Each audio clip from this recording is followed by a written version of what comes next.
Welcome to the newly rebranded Department of War, where the strategy is simple. If you can't outthink the enemy, you can certainly out-testosterone them. For decades, think tanks argued over the future of global conflict. Would it be fought with quantum computing or hypersonic missiles? As it turns out, the answer wasn't technological at all. It was biochemical. Welcome to the era of state-sponsored virility, where the front line of national security is no longer a trench, it's a sterile endocrinology lab. Under the Pentagon's latest sweeping directive, blowing out 30 candles on your birthday in the American military comes with a brand new milestone. It no longer just yields a bad back and a lecture on your thrift savings plan. It now guarantees a mandatory date with a government syringe designed to measure your exact baseline of masculine mojo. The Pentagon's new math is elegant. Low testosterone is an existential threat to democracy. High testosterone is the ultimate tactical advantage.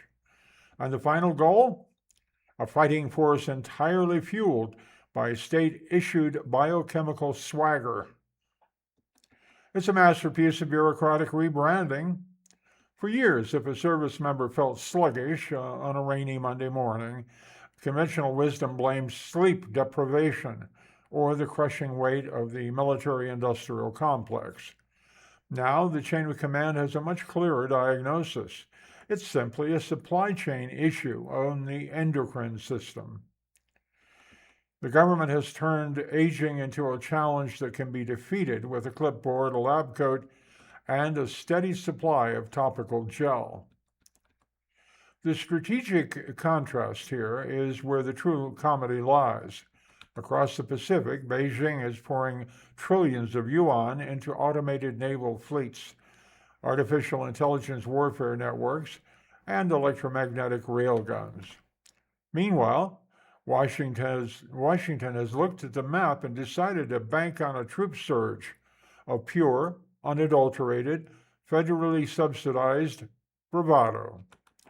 The message to foreign adversaries is clear. We might not out-manufacture you, but our infantry will absolutely out-bench press yours. Naturally, the logistical ripples will reshape military culture from the ground up. Consider the legendary American logistical machine, an organization that once specialized in moving heavy artillery across oceans.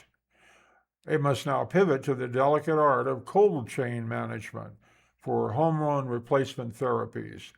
Future supply drops in hostile territory won't just feature crates of aluminum, but will include temperature-controlled vials of government-grade vitality and virility. The cultural shift inside the bases will be equally spectacular.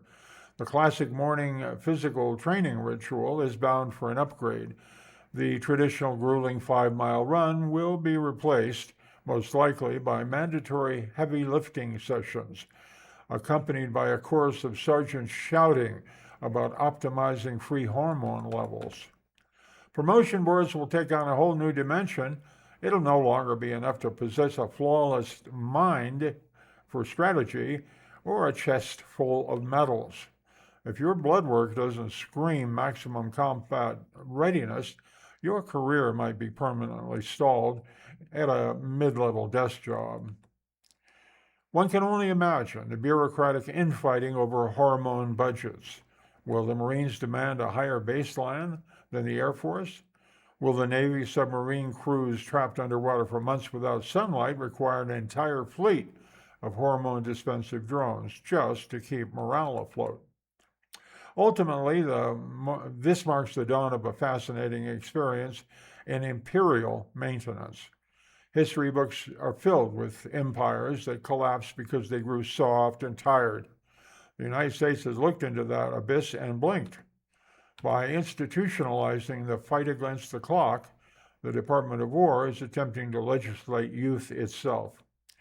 We may not know if a hyper-optimized military can successfully deter a cyber attack, but one thing is absolutely certain. Our troops will possess the most symmetrical jawlines and the most confident stride the civilized world has ever seen.